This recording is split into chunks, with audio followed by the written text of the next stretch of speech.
Awesome. Jambo. Mimi naitwa Damaris, and well, I thank God because of this opportunity.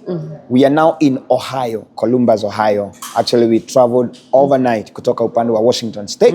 And I thank God because the 2 weeks have been out of Alabama. Nimekuwa huko Oregon. I mean, we have been there traveling and seeing our people, and I thank God for your support. I mean, and I thank God because I've been able to meet a lot of different communities, not only wa Kikuyu wetu, and that's why actually I'm feeling like, I mean, ni kama sa Kikuyu itakuwa tu Kiswahili Kizungu zote tutakuwa tuna mix ndio, at least because they were telling me we follow you so much. In fact, I was surprised that you go to people, I mean Masai community and Kalejins and Luos. And they're saying, Jeremy, we watch you. I know. Saa ingine maneno inatupita, lakini bado we are glued on the screen. Oh my goodness, so, I thank God. And of course, they are very much loving. In fact, hakuna Masai nilikutana na wakaniacha bila kitu. They give me money. Yani, I don't know. Sijui kama ulikuwa unaona hivyo. You know, I noticed and I was like, these people are generous. Yes, walinipe pesa. And you know, for me, I saw it as a state of their hearts. Right. Yeah, because even when we went there, you could see the warm. I mean, it's amazing. It's amazing. You need to experience it to Jeremy, come live with us. Come kuja tutakuonyesha mambo hapa. And of course nikapewa jina naitwa Soningo. Soningo. Jeremy Soningo. So Wamasai, if you're watching me wherever, mimi ni Soningo. Amesikika, right? Na hiyo ulipewa na mchungaji. Pastor Harlon. Thank you very much from Pullman. Thank you. Ukiniita Soningo, well, I thank God. Now, Jane, karibu sana. Despite what is happening right now, social media, a lot of stuff going on around. Wengi wanasema, Jeremy umekwisha. I mean, you know, sometimes many people concentrate more with me. And because maybe probably sasa ndio mwenye alianza hizo story anataka watu wote waangalie Jeremy. But of course now for me, I ask about you as companies. Amara Realty, na zile companies zingine I work for. I've been there for you guys. Yes. How is this affecting you? Let me say, ukiguzwa, tumeguzwa. Right. Why?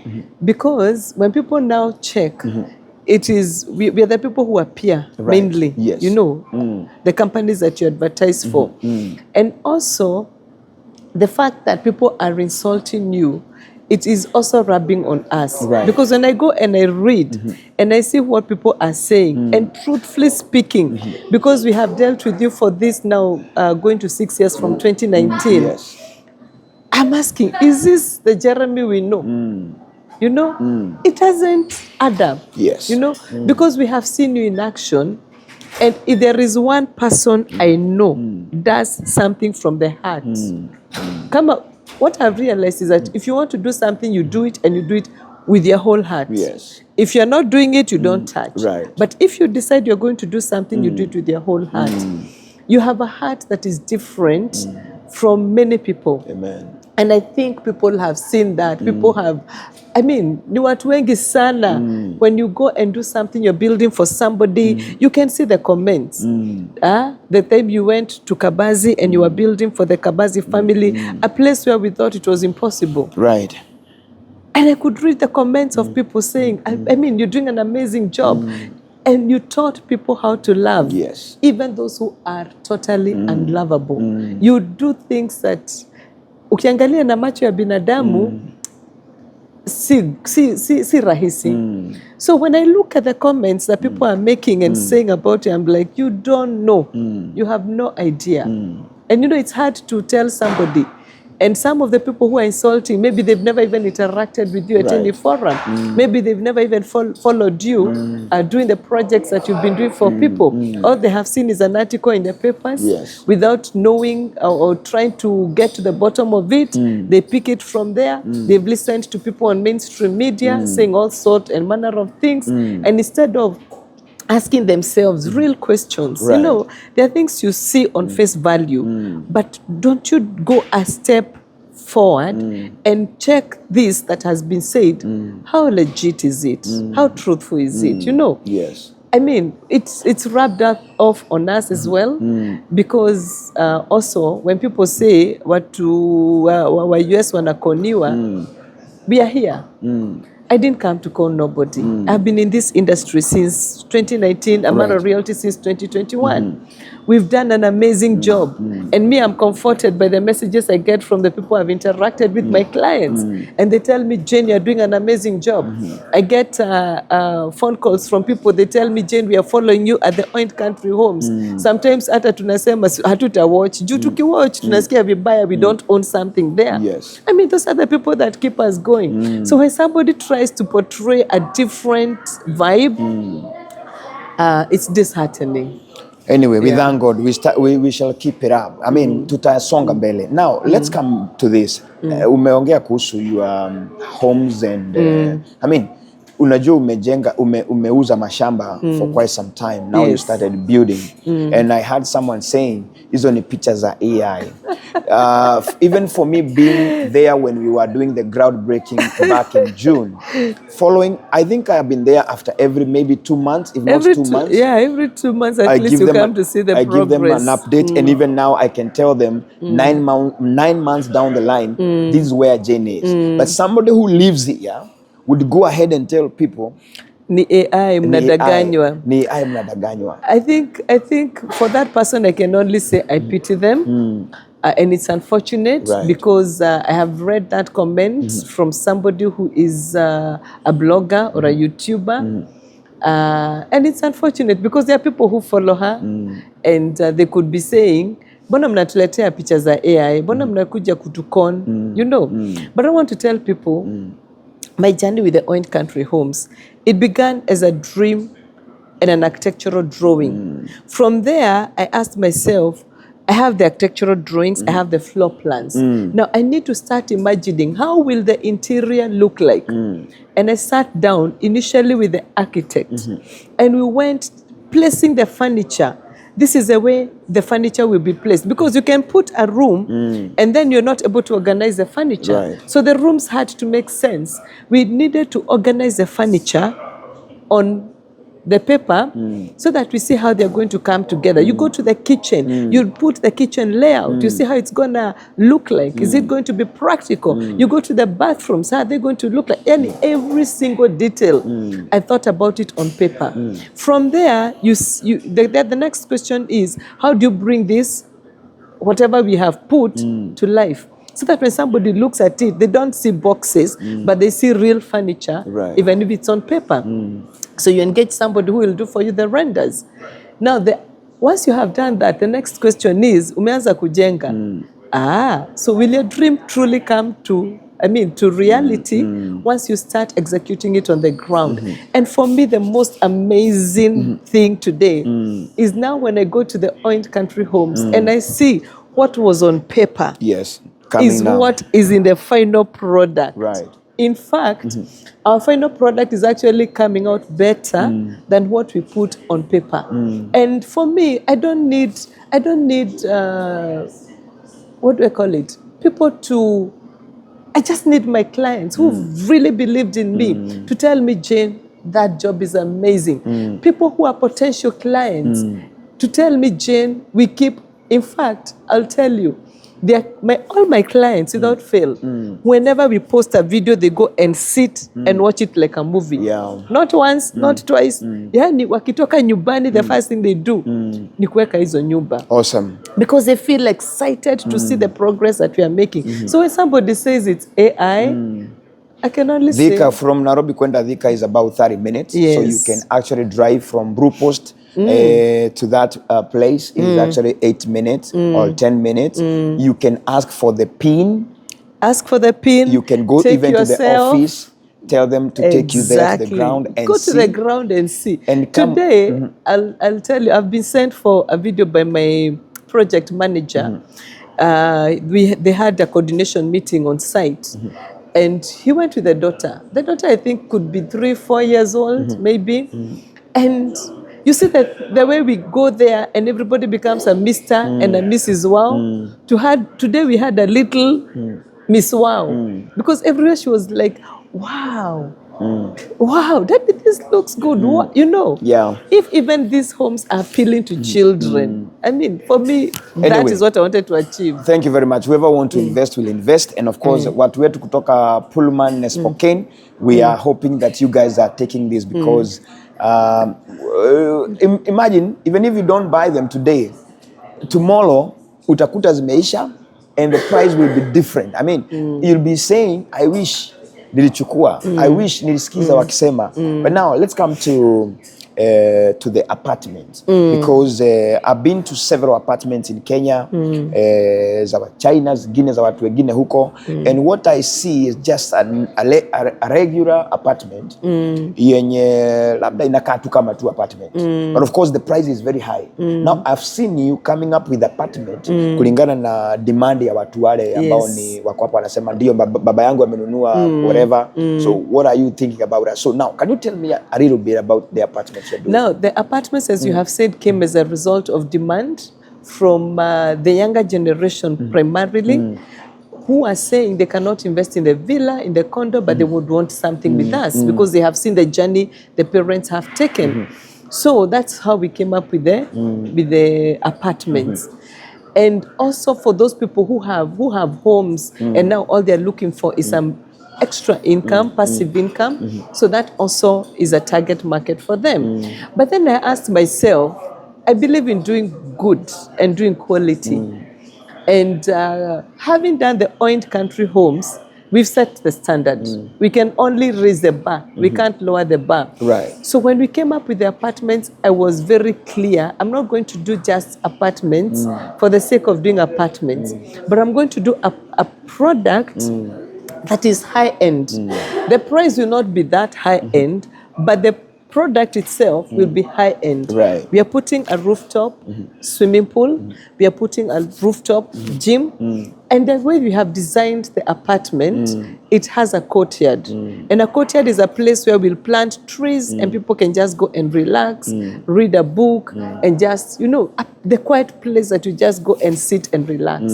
So those are some of the things that we have done to make our apartments feel like a hotel. When you get into the apartment, there's a reception, somebody to greet you, and welcome you into the apartment. So those are some of the things we have done so that our apartment does not feel like the regular apartments, but it's that place that you get in and you have the hotel-like feeling. Okay. Yes. I mean, that's a good one. So just in case you have your son, unajua kuna wakati tulikuwa tunasema ununulie mtoto yako plot ya $1,000. Now she has those nice apartments whereby maybe when you go to Kenya you can use them or maybe rent them out. Now I think you said they start from 2.45. 2.45 for a studio. That is the cash price. What I'm giving is a cash price because we've broken down our prices in terms of cash, 12 months and 24 months. What we've done is that we've discounted those who pay within a year and those who pay cash because we are building as we go. Yes. So we have given a discount because those are the people who will help us finish the building quickly and therefore there is an incentive for them.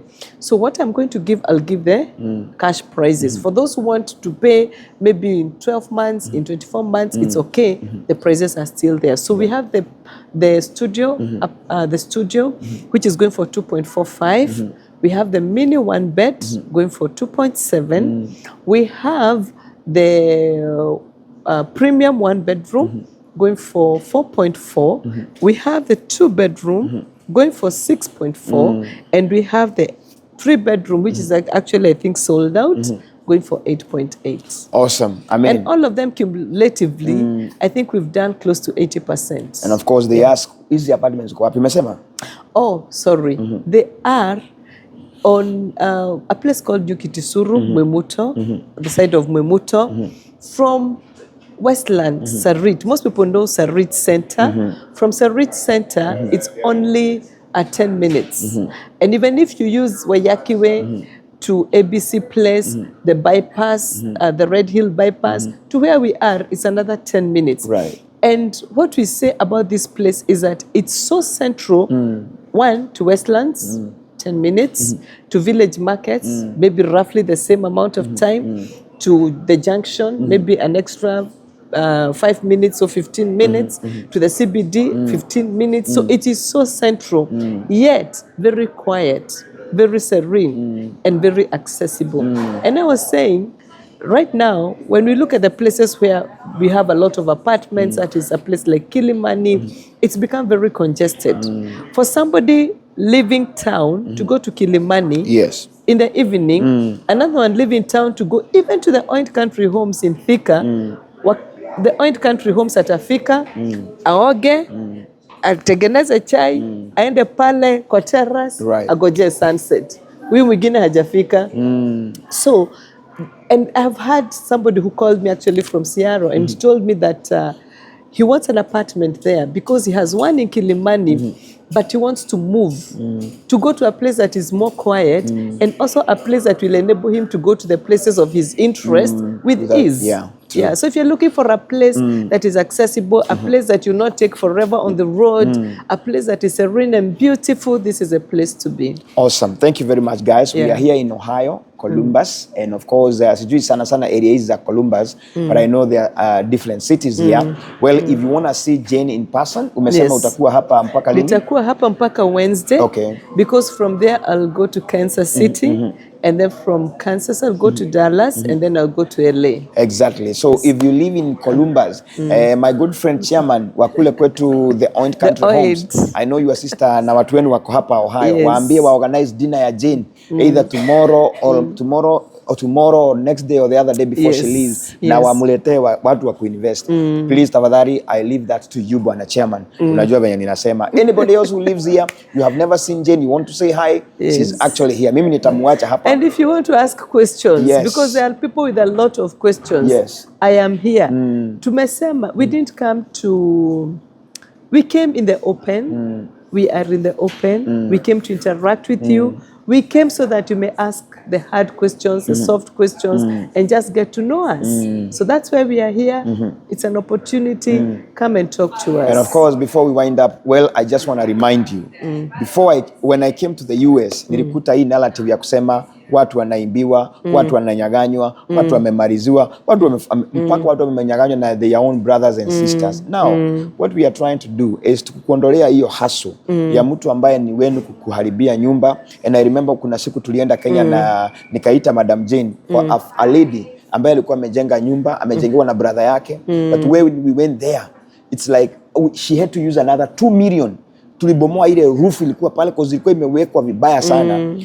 And put another roof which costed her 2 million. She was ready to go back, but now akahaidisha alikuwa aende wapi? I do remember when, because we were going to Rural East and we detoured. Yes. And as we approached the house, I saw a house. I didn't know which house it was. But I saw it and it stood out because the roof was so bad. So bad. So when we went there and I realized actually the roof that is so bad is actually the place we were coming to, it was heartbreaking. Right. Because you had mentioned that this is a lady who was elderly. I think she was approaching 80. She wants to come and retire. She has given people money. And her complaint was, nyumba haishi. You know, it's built, lakini haifiki ati imeisha. Yes. And I was horrified when I got there. Because first of all, the staircase, imekaa hivi. Personally, going up was a struggle. So I would imagine somebody approaching her 80s, how would they go up the stairs? And then the width was hardly a meter. I mean, it was bad.